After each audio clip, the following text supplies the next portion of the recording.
Olá, boa noite. Eu sou Rosiane Kennedy e você confere com a gente a partir de agora as notícias que circularam hoje nos corredores do poder. O governo anula o decreto que extinguia a Renca, uma área de preservação na Amazônia. Procuradora-Geral da República, Raquel Dodge, diz que o Ministério Público deve dar mesma ênfase na questão criminal e também do meio ambiente. Os detalhes você confere com a gente a partir de agora, aqui diretamente de Brasília, pela TV Brasil e por emissoras públicas de todo o país. Só fazendo uma observação, Raquel Dodge diz que a ênfase deve ser dada à mesma em relação à questão criminal e aos direitos humanos, que é uma das áreas de atuação dela, no histórico profissional dela. Você vai conferir esses detalhes daqui a pouquinho com a gente, mas a gente já abre com a Carolina Pimentel, que vai nos contar aí essa decisão do governo de anular aquele decreto que causou muita polêmica, né, Carol, a respeito da extinção da Renca. Qual foi essa decisão? Bem, Rosiane, decisão que saiu agora há pouco. Olha, o presidente Michel Temer decidiu anular aquele decreto que extinguiu a Reserva Nacional do Cobre e Associados, mais conhecida como Renca. No final de agosto, o presidente havia assinado um decreto que acabava com a área e a decisão foi muito questionada por ambientalistas, artistas, inclusive repercutiu na imprensa internacional. Agora, um novo decreto, anulando o primeiro, vai ser publicado amanhã no Diário Oficial da União. No início de setembro, o governo já havia determinado a suspensão do decreto. A decisão por anular a extinção da Renca ocorreu depois dessa repercussão negativa em relação a essa medida. Para o Palácio do Planalto, houve falta de clareza sobre os efeitos dessa extinção da Renca. O tema vai continuar na pauta do governo e o próximo passo vai ser a realização de uma consulta pública, ainda sem data prevista. A área de proteção ela foi criada em 1984, pelo governo de João Figueiredo, último presidente do período militar. Na ocasião, foi definida a proteção da área de 47 mil quilômetros quadrados, uma área que fica aí entre os estados do Pará e do Amapá, Rosiane. Carol, agora em relação a este outro assunto que eu destaquei agora há pouco, a respeito de uma declaração da Procuradora-Geral da República, eu sei que também é um dos destaques da agência essa afirmação de Raquel Dodge sobre as ênfases que devem ser dadas nas atuações, né, e no trabalho do Ministério Público. É sim, Rosiane, a gente acompanha esse evento hoje. A Procuradora-Geral da República, Raquel Dodge, ela deu posse hoje a 10 novos integrantes do Conselho Nacional do Ministério Público. E nesse evento ela fez um discurso e ela destacou que os Ministérios Públicos Federal e dos Estados devem dar a mesma importância à defesa dos direitos humanos quanto dão importância aí a questões criminais. A Procuradora-Geral, inclusive, destacou aí como questões como violência contra os jovens, liberdade de imprensa e proteção ao meio ambiente. Nesse evento, a Procuradora-Geral ela não fez referências diretas à Operação Lava Jato, que é a maior investigação criminal que está sendo conduzida pelo Ministério Público.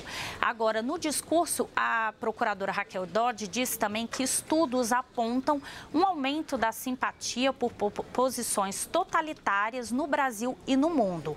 Nesse trecho, ela foi bastante aplaudida quando afirmou que o Conselho do Ministério Público ele deve contribuir para aumentar a confiança na democracia, nas instituições da justiça e também repudiar qualquer tipo de retrocesso. Rosiane.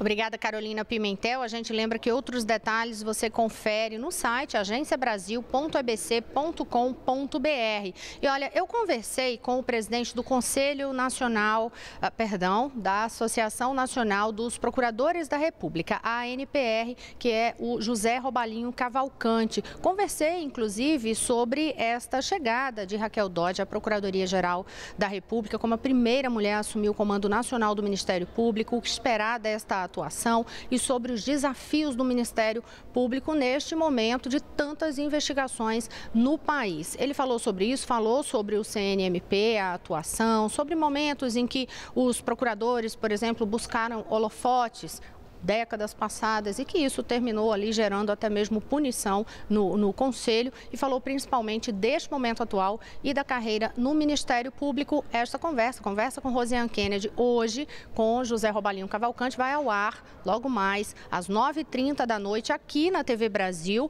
na Segunda Opinião. Mas confira um pouco do perfil deste nosso entrevistado hoje.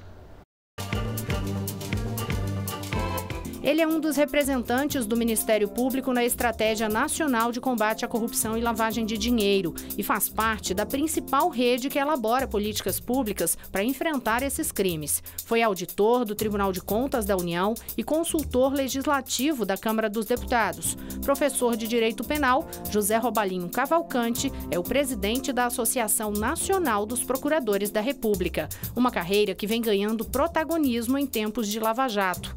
Em meio às investigações que atingem a esfera política do país, ele acredita que a firmeza das instituições está sendo testada. Neste bate-papo, Robalinho critica a lentidão dos processos penais no país, fala da necessidade de se ter um Ministério Público independente e é taxativo. O órgão continuará no rumo certo sob o comando da Procuradora-Geral, Raquel Dodge.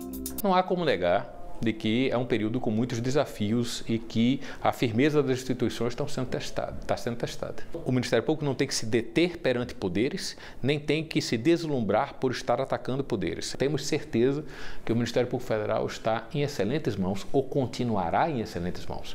Se o estilo muda de Rodrigo Janot para Raquel Dodge, não significa que os compromissos e a história de respeito e de muita competência no cumprimento das missões constitucionais do Ministério Público tenha mudado em nada. O Ministério Público Federal continuará no rumo certo. Ele foi bem claro também, afirmou que o Ministério Público está em excelentes mãos. Então, conversa com Rosiane Kennedy hoje, 9h30 da noite, aqui na TV Brasil, na Segunda Opinião. E a gente segue falando a respeito de Ministério Público, mas sobre uma decisão do Ministério Público em São Paulo, a respeito das tratativas sobre o acordo de leniência da Odebrecht. Mas quem tem os detalhes para a gente é Vanessa Casalino, na redação da TV Brasil. Boa noite, Vanessa.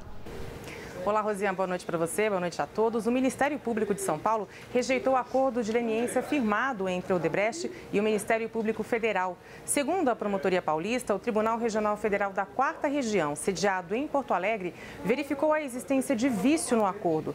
Por causa disso, o MP aqui de São Paulo decidiu não aderir e disse que há a intenção de negociar um outro acordo diretamente com a empreiteira. Por meio desse acordo, que é como se fosse uma delação premiada para empresas, espera-se que a Odebrecht forneça provas de fraudes envolvendo empresas e autoridades. Esse acordo de leniência com o Ministério Público Federal foi firmado em 2016 no âmbito da Operação Lava Jato. Além de ter revelado práticas ilícitas de funcionários e diretores, a empresa se comprometeu a pagar uma multa de quase 7 bilhões de reais. Mas, segundo o TRF sediado lá em Porto Alegre, há vício porque o acordo não contou com a participação da Controladoria Geral da União, nem da Advocacia Geral da União, obrigatória segundo o tribunal. Pelas regras do acordo de leniência, as empresas colaboram com a justiça para esclarecer crimes e, em troca, podem continuar assinando contratos com o poder público, entre outros benefícios. Rosiane. Obrigada, Vanessa Casalino. Eu volto a conversar agora com Carolina Pimentel, na Agência Brasil, que tem outras informações sobre Lava Jato e de decisões também, discussões no ambiente jurídico. Carol. Bem, Rosé, vamos começar falando aí de uma decisão envolvendo a Lava Jato. O ex-gerente da Petrobras, Roberto Gonçalves, foi condenado pelo juiz Sérgio Moro a 15 anos e 2 meses de prisão por corrupção passiva, lavagem de dinheiro e organização criminosa. Na decisão, o juiz Sérgio Moro afirmou que Roberto Gonçalves recebeu quase 13 milhões de reais da Odebrecht e da UTC em contratos para obras no Complexo Petroquímico do Estado do Rio de Janeiro, Comperj. Esse crime ocorreu na época em que o condenado Roberto Gonçalves atuava como gerente de engenharia da Petrobras, depois que Pedro Barusco deixou o cargo. A sentença destaca ainda o fato de que Roberto Gonçalves admitiu em depoimento que recebeu propina das empreiteiras. Além dessa pena de prisão, Roberto Gonçalves está proibido de ocupar cargos no setor público por 30 anos e vai ter que pagar uma multa de cerca de mais de R$ 1.200.000. O ex-gerente da Petrobras está preso desde março em Curitiba. Agora a gente vai falar de um evento que aconteceu aqui em Brasília. Autoridades brasileiras e francesas participaram desse evento hoje aqui sobre troca de experiências em tribunais de arbitragem. Esses tribunais, eles são um caminho alternativo àquelas vias tradicionais da justiça. As pessoas podem resolver suas controvérsias sem precisar recorrer aí a um processo judicial, a uma ação judicial. E tem ajudado muito a reduzir o número de ações acumuladas nos tribunais. Aqui no Brasil, por exemplo, são cerca de 80 milhões de processos em tramitação na Justiça, segundo a presidente do Superior Tribunal de Justiça, a ministra Laurita Vaz, que participou desse evento. A ministra destacou que a arbitragem é uma ferramenta importante, é menos burocrática e que tem muito a crescer no Brasil. Desde 2001, os tribunais de arbitragem são considerados constitucionais aqui no país. Rosiane. Obrigada, Carolina Pimentel. E agora eu vou conversar, eu sei que vocês estavam com saudade dela, voltou de férias, Mariana Jungmann está aqui ao meu lado, só que, Mari, olha só, você saiu de férias, voltou de férias e a pauta continua sendo reforma política, por enquanto, previsão de tentar avançar nas votações na Câmara e no Senado amanhã. No Senado está sendo feita aí toda uma discussão, uma tentativa de construir um acordo para votar aquela proposta que diz respeito a uma nova forma de financiamento para as campanhas políticas. Boa noite, bem-vinda de volta. Obrigada, Rosiane. Boa noite. É isso mesmo. Aliás, Rosiane, essa questão do financiamento das campanhas é o que verdadeiramente preocupa a classe política desde o início dessa discussão da reforma política, porque a gente lembra que o financiamento privado de campanha já está proibido, mas o financiamento público não está regulamentado, então há uma preocupação sobre como serão as campanhas do ano que vem. Por isso tem um projeto do senador Ronaldo Caiado, pronto para ser votado no Senado, tratando disso. A proposta original dele prevê o fim daquela propaganda eleitoral gratuita e aí os incentivos fiscais que são concedidos para isso seriam direcionados para o fundo, que giraria em torno de R$1,5 bilhão de reais. Há um substitutivo do senador Armando Monteiro, que é o relator dessa matéria, em que também foi incorporada a essa previsão de fundo a possibilidade de emendas, uma parte das emendas parlamentares ao orçamento. Ronaldo Caiado é contra isso, porque é contra que se use o Orçamento Geral da União para financiar as campanhas. Há então essa divergência e aí foi marcada uma reunião para amanhã de manhã, Rosiane, na casa do presidente do Senado, Eunício Oliveira, em busca de um consenso, tanto sobre o texto quanto sobre a votação em si, a possibilidade de já se abrir para votação, porque isso tem que ser votado no Senado e vir para a Câmara, e se for alterado na Câmara, precisa voltar para o Senado. E a gente lembra que isso tem que ser aprovado a tempo de valer para as próximas eleições. E o prazo cada vez mais curto, porque você tem o princípio da anualidade em relação a isso.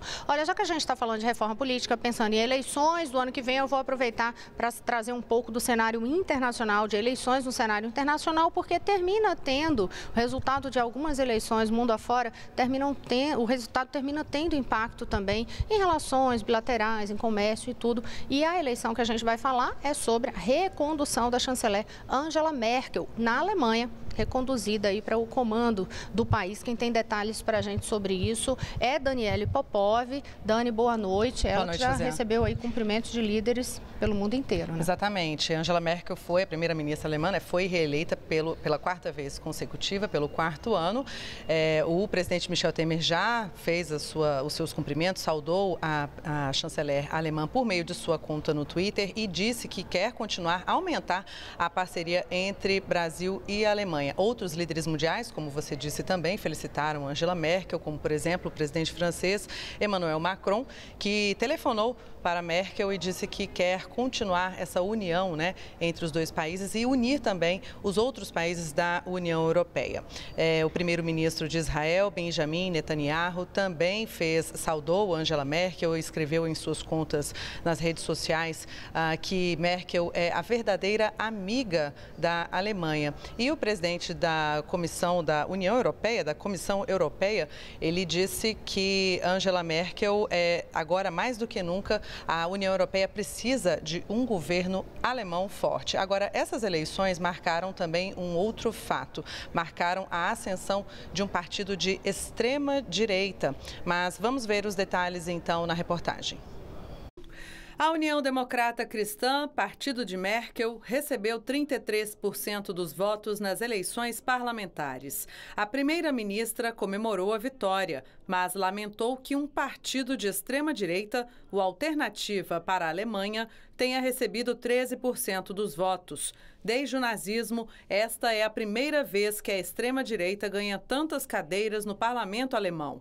O Alternativa para a Alemanha foi criado há 2 anos por economistas extremistas que queriam tirar o país da União Europeia e da zona do euro e ganhou o apoio das pessoas contrárias à entrada dos refugiados. Moradores de Berlim protestaram à frente da sede do partido. Angela Merkel disse que é importante entender por que eles tiveram tantos votos. Agora, a primeira-ministra terá que formar uma coalizão para governar com maioria no parlamento. Bom, Rosiane, como a gente viu aí, né, na reportagem, a Angela Merkel vai ter muito trabalho pela frente. Inclusive, ela já revelou, já disse que quer descobrir esse motivo do crescimento da extrema-direita. Mas, bom, nós vamos então para o próximo bloco com outras informações. Daqui a pouquinho a gente volta já.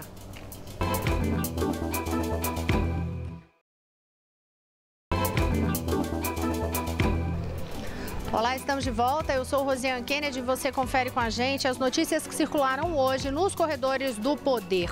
Uma das principais pautas aí nos corredores do poder continua sendo a situação em relação à segurança no Rio de Janeiro. Aí toda uma união de forças para tentar enfrentar a questão da violência no Rio de Janeiro. Quem vai trazer uma atualização dessa situação, do trabalho de Forças Armadas, como é que está a questão da ocupação na Rocinha. Ó, lógico, aqui sempre com a gente falando do Rio de Janeiro, Maurício de Almeida. Maurício, boa noite. Como é que está essa situação por aí, hein? Boa noite, Rosiane. Hoje foi mais um dia tenso na Rocinha. Na parte da manhã teve uma troca de tiros entre policiais e traficantes e por conta dessa falta de segurança, 16 escolas que ficam na região não funcionaram hoje, prejudicando cerca de 4.800 alunos. A Polícia Civil divulgou que já conseguiu identificar 43 traficantes que participaram do confronto na última semana. Os 43 traficantes já foram identificados e a Polícia Civil vai pedir a prisão preventiva de todos esses traficantes. Desde que começou a operação das Forças Armadas, na última sexta-feira, 17 pessoas foram presas na comunidade da Rocinha. A polícia também conseguiu apreender 22 fuzis. Hoje, o ministro da Defesa, Raul Jungmann, deu uma entrevista e comentou como está a operação na Rocinha. Ele disse que a situação já está estabilizada. E Jungmann falou que as Forças Armadas vão permanecer no local por tempo indeterminado. E a operação das Forças Armadas, além da Rocinha, vai continuar em todo o estado do Rio de Janeiro até o fim de 2018. Agora, mudando de assunto, falando do ex-governador do Rio, Sérgio Cabral, o Ministério Público Federal anunciou hoje que vai recorrer da sentença. Cabral foi condenado na semana passada a 45 anos de prisão por lavagem de dinheiro, corrupção passiva e participação em organização criminosa. Mas o Ministério Público Federal vai recorrer na segunda instância para tentar aumentar esta pena. Segundo o Ministério Público, Cabral deveria ser condenado a 86 anos de prisão. O Ministério Público vai entrar também com recurso para tentar aumentar a pena da ex-primeira-dama, mulher de Sérgio Cabral, Adriana Anselmo, que foi condenada na semana passada a 18 anos de prisão. O Ministério Público ainda está fazendo os cálculos para decidir de quanto vai pedir para essa pena ser ampliada. Rosiane. Obrigada, Maurício de Almeida. Olha, agora eu vou voltar a conversar aqui em Brasília com Daniele Popov a respeito, porque falou de Forças Armadas, a gente lembrou aqui do assunto, que é aquele retorno dos militares das Forças Armadas que estavam atuando no Haiti. E eles, de fato, começaram a chegar, a expectativa de concluir toda essa volta, né, Dani, agora, até o mês de outubro. Isso. E teve chegada nova, inclusive, agora no fim de semana. Exatamente, Rosiane. 204 militares, né, que estavam nessa missão de paz da ONU lá no Haiti chegaram a São Paulo, eles desembarcaram na base aérea de Guarulhos, mas ficam ainda por lá durante 2 dias para passar por exames médicos e também alguns procedimentos burocráticos antes de retornar, né, para suas casas. Bom, a MINUSTAH, que é o nome dessa missão brasileira no Haiti, durou 13 anos e além de ter ajudado a pacificar o país, foi fundamental para a reconstrução após os desastres, né, pelo qual o Haiti passou, como por exemplo o furacão e o terremoto. Rosiane, essa missão, esse desmantelamento, vamos dizer assim, da missão, ele começou em agosto e tem o prazo até 15 de outubro para finalizar, né? 90% dos militares vão retornar. Desde 2004, o Brasil enviou ao Haiti cerca de 37.500 militares do Exército, da Marinha e Aeronáutica, e tem um número também de baixas, né? 25 militares brasileiros morreram durante todo esse período, Rosiane. Foi um trabalho, assim, bravíssimo, a gente pode falar, né? Dessas tropas que causa muito orgulho. A gente, quando conversava conversei com o ministro da Defesa, também na conversa com Rosiane Kennedy, ele tinha ido justamente no dia anterior, que era para fazer esse encerramento do trabalho das tropas lá no Haiti, que foi uma solenidade marcada por muita emoção ali entre os militares, justamente pelo que você ressaltou, além da questão política que foi feita ali de restabelecimento de paz, aquele momento da tragédia com os haitianos ali, né, com o que eles enfrentaram, e a gente vê isso até hoje com o número de migrantes. Uma ação mais humanitária, né? Que é uma das funções que tem que ser executadas aí, que tem vindo, tem sido alvo aí de atuação das Forças Armadas. Obrigada, Dani. Olha só, agora a gente vai lembrar mais uma vez que hoje é dia de Segunda Opinião aqui na TV Brasil, é dia do Diálogo Brasil. Hoje um tema extremamente importante, que foi de uma decisão de poder, uma decisão do Judiciário, que gerou e está gerando uma polêmica imensa, que diz respeito à questão da cura gay, que seria aquela reorientação sexual. Este é o tema do debate. Confira um pouco do que vai ser esse Diálogo Brasil, que irá ao ar às 10 horas da noite. A homossexualidade é uma variação natural da sexualidade humana, não é uma doença. Essa é uma definição da Organização Mundial da Saúde, que já está perto de completar 30 anos. No Brasil, uma resolução do Conselho Federal de Psicologia acata a determinação internacional e proíbe psicólogos de oferecerem terapias de reorientação sexual ou reversão sexual. 4 anos atrás, um projeto que tentava derrubar a resolução do Conselho foi arquivado na Câmara dos Deputados.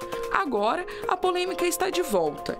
Um grupo de psicólogos que defendem essas terapias ganhou, em parte, uma ação na Justiça Federal de Brasília. Em decisão liminar, o juiz afirma que o Conselho não pode proibir os profissionais de fazerem estudos ou oferecerem atendimento relacionados à orientação sexual. Para o juiz, a proibição interfere na liberdade científica do país.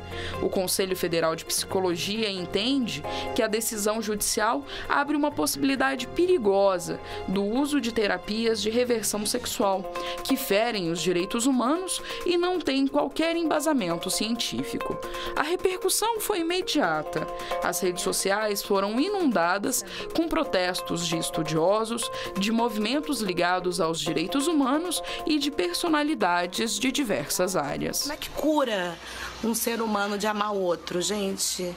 E aí, tem esse remédio? Quando o indivíduo vai ao consultório buscar a reorientação sexual, a Organização Mundial de Saúde, por meio da CID-10, no código F661, classifica esse indivíduo como portador de um transtorno que é a orientação sexual erodistônica. E, como portador de um transtorno mental, ele tem que ter o direito que está na lei do portador de doença mental, que é de saber quais são as alternativas para o seu tratamento. Existem muitas pesquisas americanas, existe publicado, inclusive, mostrando que a reversão da orientação sexual não tem base científica, os métodos utilizados às vezes são grosseiros, não são métodos no nosso campo, violam preceitos éticos, né? A homossexualidade não traz sofrimento. Eu não tenho visto depoimentos de homossexuais que dizem que sofrem. Eles sofrem com a homofobia. Então você conferiu aí a reportagem de Poliane Marques e o debate foi conduzido por Paulo Leite. Você pode conferir às 10 horas da noite aqui na TV Brasil. Eu volto a conversar com Carolina Pimentel na Agência Brasil para saber qual é a polêmica dessa vez envolvendo aí o presidente dos Estados Unidos e as questões de migração, Carol. Bem, Rosiane, a gente vai falar, foi um tema, inclusive, que a gente falou aqui no programa. Agora, o presidente dos Estados Unidos, Donald Trump, ele trocou aquele polêmico veto de migração a pessoas vindas de 6 países de maioria muçulmana por um decreto que impõe restrições a 8 nações. E a Venezuela entrou nessa lista. De acordo com o governo norte-americano, a Venezuela foi incluída porque o governo de Nicolás Maduro não verifica se seus cidadãos representam ameaça para a segurança nacional ou para a segurança pública. Além da Venezuela, os demais países afetados por essa nova medida de Donald Trump são Irã, Líbia, Síria, Iêmen, Somália, Chad e Coreia do Norte. A medida vai entrar em vigor no dia 18 de outubro. E, segundo o governo dos Estados Unidos, essas medidas pretendem melhorar a vigilância e impedir qualquer tentativa de entrada de terroristas no país. É com você, Rosiane. Obrigada, Carolina Pimentel. Outros detalhes a gente sempre lembra no site agenciabrasil.abc.com.br. Agora quem vai trazer informação para você, que eu tenho certeza que você tem muito interesse em saber disso, eu pelo menos tenho, é Daniele Popov, sobre horário de verão. Vai ser mantido ou não vai ser mantido o horário de verão, que eu já vou avisando, eu odeio. Você gosta desse horário de verão? Para sua tristeza, então, Rosiane, vai continuar. Não, eu não gosto. Vai continuar. Eu não gosto, porque quem acorda muito cedo não gosta de horário, em tese não gosta de horário de verão. E a gente volta tarde, não dá para voltar ainda. Não vou curte aproveitar o dia, sol no final da tarde, não é isso? Essa seria uma boa justificativa, né, para o horário de verão. Pois é, o governo até aventou aí a possibilidade, né, de suspender o horário de verão, mas foi mantida a decisão do governo de manter durante esse período desse ano e para o ano que vem. Portanto, no dia 15 de outubro, os moradores das regiões Sudeste, Centro-Oeste e região sul devem adiantar em 1 hora os seus relógios, né, Rosiane? E por que essa decisão, né, essa possibilidade de não ter, né, de suspender o horário de verão? Porque o governo tem percebido, de acordo com dados do Operador Nacional do Sistema, ONS, que os hábitos dos consumidores, do consumo de energia mudou. Ou seja, a justificativa, né, do horário de verão de 5 da tarde até 8 da noite mudou. Agora os picos de consumo são a partir de 2 da tarde. E que aí não faria mais tanta diferença. Não faria tanta diferença, mas o governo ainda pretende fazer uma pesquisa para o ano que vem, Rosiane. Então vamos esperar até o ano que vem. Boa noite a todos. Até amanhã. Boa noite. Gostei não de continuar o horário de verão, não.